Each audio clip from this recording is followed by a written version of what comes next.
Da ameaça neonazi em Portugal, a Operação Desarme 3D desmantelou o movimento Armilar.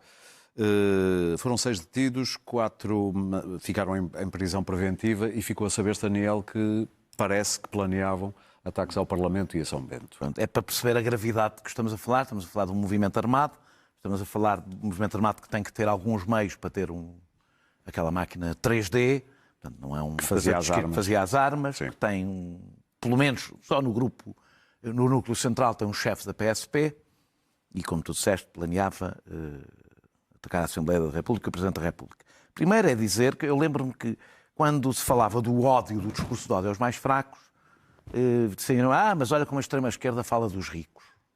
Depois, quando começaram os espancamentos, era igual à tinta dos climáticos. Não sei se lembras do Rui Rocha ter que ficar agarrado no pozinho e mandar assim. A tinta verde. Porque não conseguia. Agora vou ver que paralelo é que arranjarão. Não há perigo dos extremos em Portugal nem na Europa. Há um perigo da extrema-direita. Ponto. Como já disse noutra vez, já houve um tempo, nos anos 70, em que havia um perigo da extrema-esquerda. Não há. Hoje há um perigo da extrema-direita.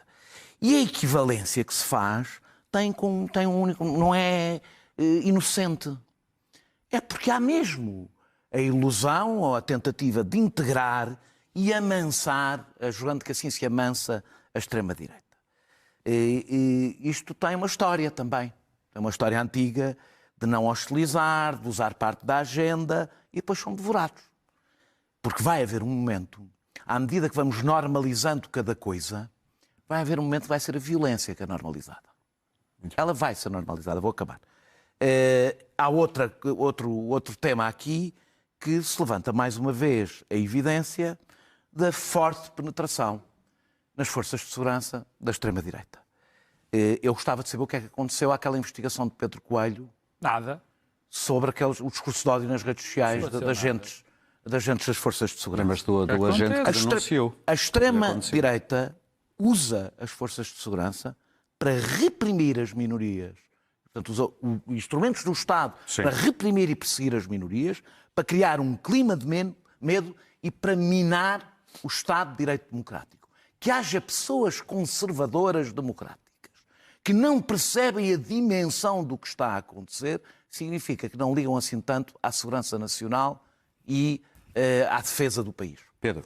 Eu ando aqui, enfim, da semana passada eu disse que nós temos os colaboracionistas com esta gente, não há outra maneira de o pôr. Quer dizer, as pessoas que andam com o discurso de que a extrema-direita, temos de ter cuidado com a extrema-direita e a extrema-esquerda, não têm. E não é só colaboracionistas, é a maneira de falar. Repara uma coisa.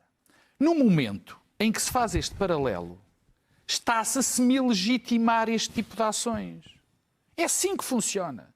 Quando se ouve as pessoas, políticos importantes, como foi Leitão Amaro, como foi Carlos Moedas, a dizer as coisas que se disse, atenção, temos de ter cuidado com estes, mas depois temos de ter cuidado também com os outros. Está-se a legitimar. Eu lembro-me das FP25, nós ganhamos à extrema-esquerda e às forças antidemocráticas nos anos 70, ganhamos às FP25, ganhamos às Brigadas Vermelhas, ganhamos à Ação Direta, ganhamos ao Badar Meinhof.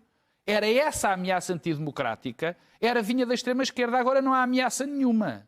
Quer dizer, quem põe o paralelo entre uma organização neonazi que agride ou que quer assassinar pessoas e ocupar com armas, porque isto não é um caso qualquer. Havia armas, planos para matar pessoas e para fazer distúrbios dentro da Assembleia da República. Não só, o Palácio de Belém. E o Palácio de Belém. Quando se faz isto e depois a seguir se diz, mas também há uns ecoleninistas. Ouvi isto aqui. Sim. Há aqui uns tipos que tinham uns cartazes. Quer dizer, isto está-se a fazer essa legitimação. Não tenho dúvidas nenhumas. Estão a ajudar esta gente para que depois nós achemos que as pessoas achem isto normal. Bom, segundo ponto é a questão, o Daniel também já tocou. E para terminar, que é a história. Para já, ainda no outro ponto, há aqui um ambiente global disto. Há um ambiente global, não é só um caso aqui. Até por aí se não se pode fazer os paralelos. Nós temos isto a acontecer em todo lado. Na Irlanda, a semana passada foi o que foi. Há imensos casos. Quanto às forças de segurança. É inacreditável. E há conexões. Claro que há. Atenção. E este caso é gravíssimo. Nós estamos a passar à volta ao azul. Para terminar, é a questão dos polícias. os polícias arranjaram, boa altura, os chefes das polícias arranjaram. Eu lembro-me bem de atacar, por exemplo, o jornal que o Luís Pedro edita. Fazem tudo e mais alguma coisa quando há algum comentário sobre as forças. Isto acontece nas redes sociais. O discurso de ódio, o discurso neonazi, o discurso contra as minorias, feitos por polícias nas redes sociais, só não os vê os chefes da polícia. Clara. Sim, eu acho que isto tem contornos mais perigosos do que Claro. nós assistimos aqui a semana passada ao terrorismo, o razi, e evidentemente existia. E eu acho que temos de ter um particular cuidado com esta... Há um playbook americano para isto. Atenção, nós estamos a importar ideias, as milícias armadas, a subversão do Estado de Direito. Eu acho que são crimes particularmente graves. Disse isso há bocado, a propósito da perda da nacionalidade. Mas Não sei se podemos tirar a nacionalidade para deste senhor. naturalizados, para pessoas que já têm outra nacionalidade. Aqui estamos a falar de gente que está infiltrada na polícia Podemos tirar a portuguesa. nacionalidade a estes? Na polícia portuguesa. Tu gostavas. Tu estes gostavas. Por isso mesmo é que não se pode tirar as outras. Por isso é que não se pode Na tirar a polícia ninguém. Não pode haver portuguesa podes nacionais tirar uma portugueses. nacionalidade. A perda da nacionalidade é uma nacionalidade. Não são, as pessoas não ficam apátridas. Embora haja apátridas. Mas há um iraniano que viveu durante anos no aeroporto da França. Por Sim. exemplo. Belo filme. Mas atenção ao tempo, que ainda tem que dar tempo ao Luís Pedro. Eu penso que o nosso Código Penal e a nossa visão bondosa da democracia portuguesa, que é sempre uma visão de que somos um país manso, onde não se passa nada, Mentira. e que as coisas más que acontecem lá fora não acontecem. O oásis Mentira. do Durão Barroso. Não, isto não é nenhum oásis. Nunca Nós foi. estamos a seguir exatamente, e às vezes estamos até a antecipar. E, portanto, isto tem que ter penas duríssimas, na minha opinião, mas eu até vou mais longe e sou mais radical. Não apenas penas duríssimas, prisões de máxima segurança. Não sei se o nosso sistema prisional, que é muito punitivo dos pobres, como toda a gente sabe, se está preparado para albergar este tipo de criminalidade. Fugiram, já os apanhamos. Não, pois, é um pouco... Não, mas é que, sabes o quê? Somos muito bons a meter esse gente na espírito prisão. da anedota, da atrapalhada. Eu acho que nós temos que ser adultos Não, e mas pensar que a ameaça existe, bom. que estas pessoas têm organizações e que em Portugal é um pequeno país, não é assim tão difícil, Muito bem. sobretudo com as plataformas de informação a circular em alta velocidade, a recrutamento é feito nas plataformas, não é difícil subverter a ordem e o Estado. Luís Pedro. Pois tem que ser visto de uma forma global. Houve, desde 2019, com o aparecimento do Chega, e a chegada de muitos imigrantes, houve de facto uma alteração de paradigma ideológico.